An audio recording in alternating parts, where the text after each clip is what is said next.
Welcome to Impact Factor, your weekly dose of commentary on a breaking medical study. I'm Perry Wilson. $40 million. That's how much money was spent by pharmaceutical companies marketing opioids to physicians over 1.5 years. In lunches, speaking fees, consulting agreements, $40 million is a drop in the bucket, really, for pharma. But this week, a paper appearing in JAMA Network Open links pharma payments to physicians to opioid deaths across the United States. There's no free lunch, folks. The analysis used three main data sources. First, the authors used Sunshine Act data to figure out how much pharmaceutical companies spent on marketing to physicians on a county-by-county basis.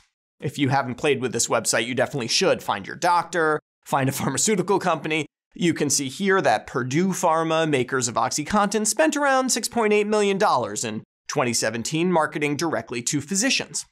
The authors then linked this data to a CDC database of opioid prescribing rates and finally to CDC data on opioid deaths. With all the pieces in place for the analysis, the top-line results were perhaps not surprising. The more a pharmaceutical company spent on physicians in a county, the more physicians prescribed opioids in that county, and the higher the opioid overdose rate was. Putting some numbers to it, for every 4 extra physician payments made per 100,000 people in a county, there were 13,000 extra opioid prescriptions and an 18% increase in opioid overdose deaths. But there are a couple of nuances here worth noting. First is the question of causality. Do companies spending more money lead to more prescriptions, leading to more overdoses, or perhaps do companies just spend money in places where physicians are already writing more prescriptions?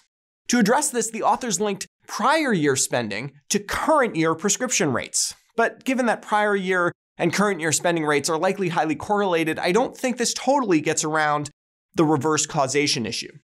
The authors conducted a clever mediation analysis to determine how much of the relationship between pharma dollars and opioid deaths is mediated by physician prescriptions. About 25%, according to their data, suggesting that curbing physician prescribing could be a reasonable strategy to reduce overdose deaths. It also means that 75% of the relationship is due to something else, and perhaps the solution is to limit pharmaceutical spending on marketing, period.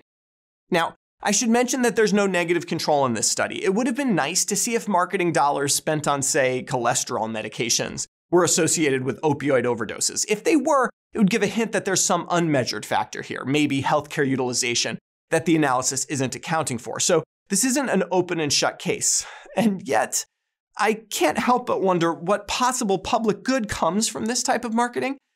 Perhaps that $40 million that was spent marketing opioids to physicians that already know about opioids would be better spent educating the public that these drugs are not often necessary.